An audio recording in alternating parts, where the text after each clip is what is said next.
everybody, and welcome to the Bare Necessities. I'm Bear Kalesqua. I am the Religious Education Chaplain and Director of Communications for First Unitarian Universalist Church of Austin here in Austin, Texas. Today we are making fudgy brownies. Plain, simple, absolutely delicious. I'm going to walk you through my whole brownie recipe, including making actual chocolate fudge that goes in them. Or if you just want to make fudge, just watch about the middle of this. So to start, we need to gather our ingredients, which is 8 ounces by weight, or about 1.5 cups of good chocolate chips. We're going to also have 12 tablespoons of fat. What I started with was 8 tablespoons, or 4 ounces, a stick of butter, and then another 2 ounces, so 4 tablespoons of avocado oil. With that, you need 1.25 cups of sugar. That's just plain white granulated sugar. With that, you also need 2 eggs, 2 teaspoons of vanilla extract, 3/4 of a cup of all-purpose flour, and then also a 1/4 cup of cocoa powder. Again, I use the Hershey's dark cocoa powder because I love dark chocolate and it adds a nice flavor. But you can use any that you want, Dutch process or not. And then a teaspoon of salt. And then I also have a tablespoon of very highly concentrated decaf espresso. It's ice cold because I made it from instant.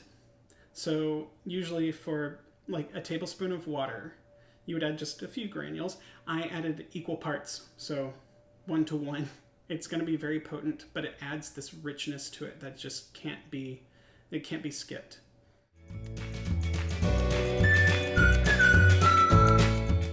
So like I said, we're going to get started on making the fudge, which is the base part of the brownies. So let's get some heat going. I've already preheated this pan just a little bit, and what we're going to put into the pan first is our 1 1/4 cups of just regular granulated sugar. And this is an incredibly non-stick pan. You don't have to use one, really, like if you're brave enough, because this is not going to be a kind of fudge that's going to stick. Like, we're not going to make a sticking caramel, so it wouldn't be hard to clean out either way. And we're just going to let the sugar start to warm, but we're not melting just it. I also have a tablespoon of just plain old ordinary everyday water. Alright, so now we're going to be adding our stick of butter, which is just 4 ounces, 8 tablespoons of the 12 tablespoons of fat we're using. Remember, these are brownies. These are not lean and mean. I do have one like that. We can do that in a future episode. And this is our 1/4 cup of avocado oil to go in with the butter, making a total of, of 12 tablespoons of fat. The butter gives it an amazing flavor. The avocado oil just kind of helps not have to use so much butter. So it's a little bit of both.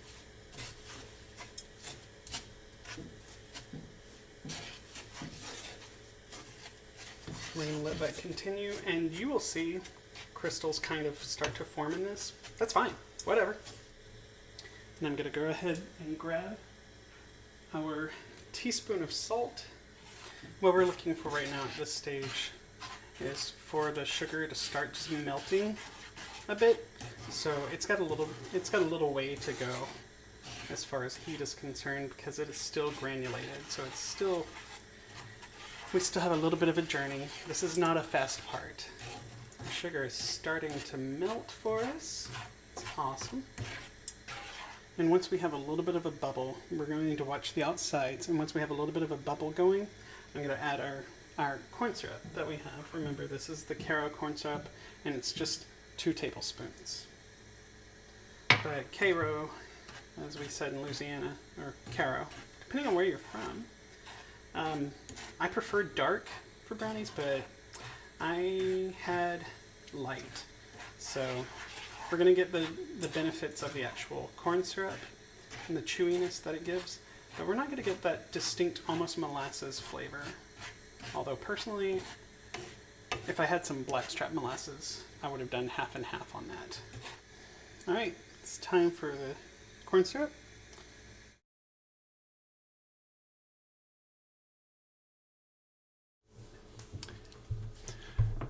Okay, so now we're gonna let this sit for another 10 minutes and just cool. All right, it's been 10 minutes. I already threw the chocolate chips in here before I remembered to turn the camera on.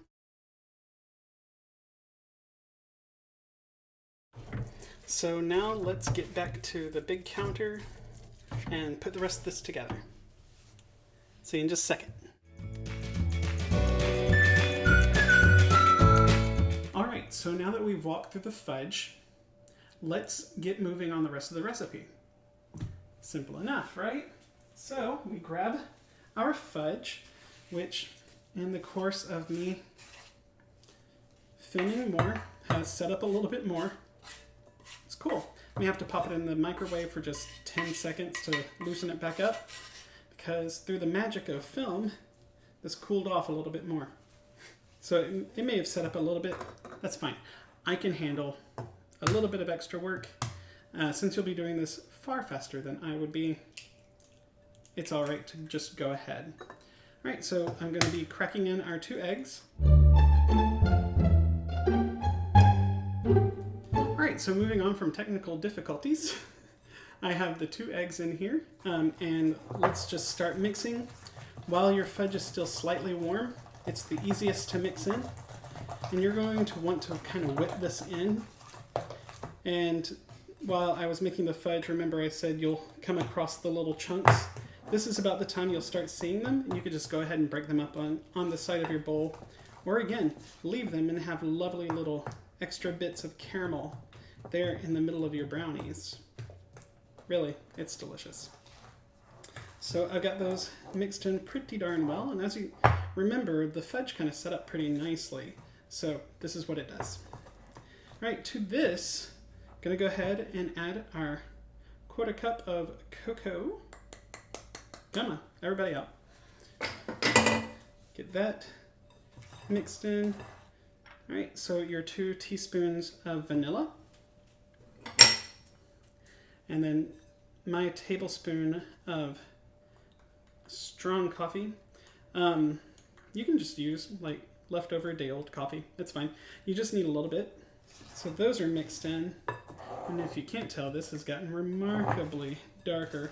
The cocoa helps. And then finally, we're going to add our 2/3-ish of a cup of flour. I'm only going to put it in a little bit at a time and then adjust it as we go. All right, so that first is in. It's going to go ahead and take all of them. This is a very, very thick brownie batter, so be prepared for that. All right, so I just grabbed a spatula, and we're going to get the brownie batter into the brownie pan. It looks kind of a mess. Wow. It looks kind of a mess because it is. But I have cut 2 pieces of parchment that can cross over each other. It'll help when we're removing the brownies, because then you can just lift them without much sticking.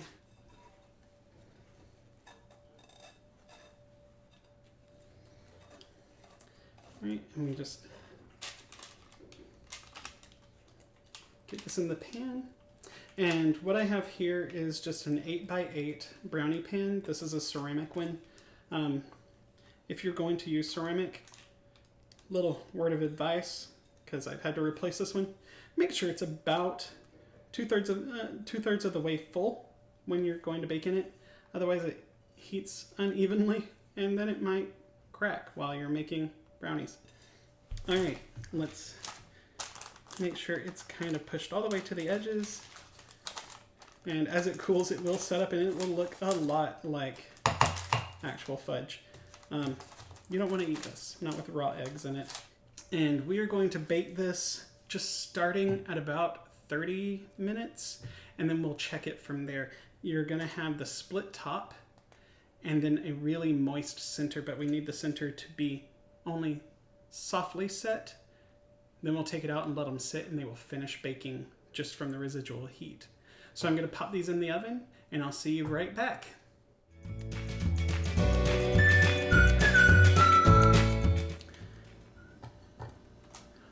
All right, so I just got these out of the oven, extremely hot. They ended up cooking for about 25 minutes at 350, and they came out perfect. So we have the nice crackle on top. As I destroy the crackle, we have the nice crackle on top. They're still a little soft. I can show you. Not grabbing that with a bare hand. There's a little bit of a jiggle, not much. So now I'm gonna have to let this sit for a good half hour for the fudge to reset. And then I will just lift this out, put it on a cutting board, chop it up, and there we go. So I hope you enjoy making these as much as I did today.